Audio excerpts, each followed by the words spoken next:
संपूर्ण सुंदरकांड। हिंदी भावार्थ। हनुमान जी द्वारा अशोक वाटिका विध्वंस। भाग 7। हनुमान जी ने कहा, हे माता जानकी, मैं श्री राम जी का दूत हूँ। हे माता, यह अंगूठी मैं ही लाया हूँ। श्री राम जी ने मुझे आपके लिए यह पहचान दी है। सीता जी ने पूछा, नर और वानर का संग कहो कैसे हुआ। तब हनुमान जी ने जैसे संग हुआ था वह सब कथा कही। हनुमान जी के प्रेमयुक्त वचन सुनकर सीताजी के मन में विश्वास उत्पन्न हो गया। उन्होंने जान लिया कि यह मन, वचन और कर्म से कृपा सागर श्री रघुनाथ जी का दास है। भगवान का सेवक जानकर अत्यंत गाढ़ी प्रीति हो गई। नेत्रों में प्रेमाश्रुओं का जल भर आया और शरीर अत्यंत पुलकित हो गया। मैं बलिहारी जाती हूँ।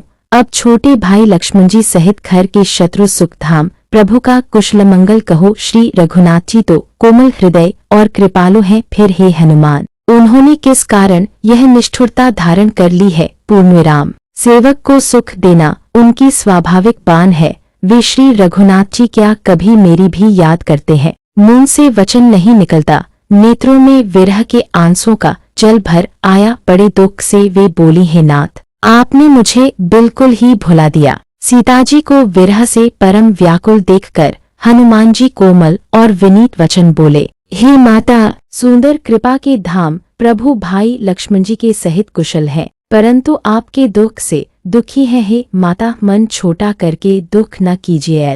हे माता, अब धीरज धरकर श्री रघुनाथ जी का संदेश सुनिए। ऐसा कहकर हनुमान जी प्रेम से गदगद हो गए। उनके नेत्रों में जल भर आया। हनुमान जी बोले, श्री रामचंद्र जी ने कहा है कि हे सीते, तुम्हारे वियोग में मेरे लिए सभी पदार्थ प्रतिकूल हो गए हैं। वृक्षों के नए नए कोमल पत्ते मानो अग्नि के समान, रात्रि काल रात्रि के समान, चंद्रमा सूर्य के समान जो हित करने वाले थे वे ही अब पीड़ा देने लगे हैं। शीतल मंद सुगंध वायु सांप के श्वास के समान जहरीली और गर्म हो गई है। मन का दुख कह डालने से भी कुछ घट जाता है, पर कहूँ किससे। यह दुख कोई जानता नहीं है प्रिय। मेरे और तेरे प्रेम का रहस्य एक मेरा मन ही जानता है, और वह मन सदा तेरे ही पास रहता है। बस मेरे प्रेम का सार इतने में ही समझ ले। प्रभु का संदेश सुनते ही जानकी जी प्रेम में मग्न हो गईं। उन्हें शरीर की सुध न रही।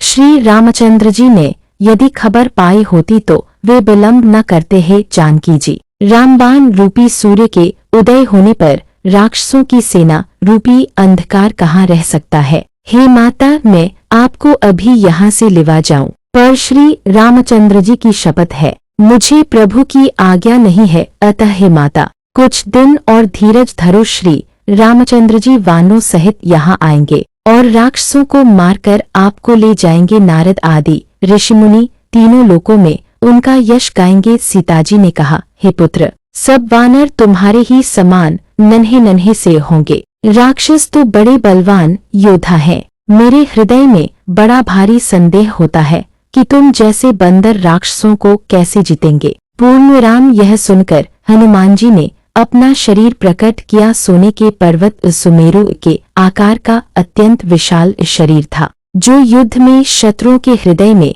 भय उत्पन्न करने वाला अत्यंत बलवान और वीर था। तब सीताजी के मन में विश्वास हुआ। हनुमान जी ने फिर छोटा रूप धारण कर लिया। हनुमान जी ने बार बार सीताजी के चरणों में सिर नवाया और फिर हाथ जोड़कर कहा, हे माता, अब मैं कृतार्थ हो गया। आपका आशीर्वाद अमोघ अचूक है, यह बात प्रसिद्ध है। हे माता सुनो, सुंदर फल वाले वृक्षों को देखकर मुझे बड़ी ही भूख लग आई है। सीताजी ने कहा, हे बेटा सुनो, बड़े भारी योद्धा राक्षस इस वन की रखवाली करते हैं। हनुमान जी ने कहा, हे माता, यदि आप प्रसन्न होकर आज्ञा दें तो मुझे उनका भय तो बिल्कुल नहीं है। हनुमान जी को बुद्धि और बल में निपुण देखकर जानकी जी ने कहा, जाओ हे तात, श्री रघुनाथ जी के चरणों को हृदय में धारण करके मीठे फल खाओ। सीताजी को सिर नवाकर चले और बाग में घुस गए। फल खाए और वृक्षों को तोड़ने लगे। वहां बहुत से योद्धा रखवाले थे, उनमें से कुछ को मार डाला और कुछ ने जाकर रावण से पुकार की और कहा, हे नाथ, एक बड़ा भारी बंदर आया है। उसने अशोक वाटिका उजाड़ जाली फल खाए, वृक्षों को उखाड़ डाला और रखवालों को मसल मसल कर जमीन पर डाल दिया। यह सुनकर रावण ने बहुत से योद्धा भेजे। उन्हें देखकर हनुमान जी ने गर्जना की। हनुमान जी ने सब राक्षसों को मार डाला। कुछ जो अधमरे थे चिल्लाते हुए गए। फिर रावण ने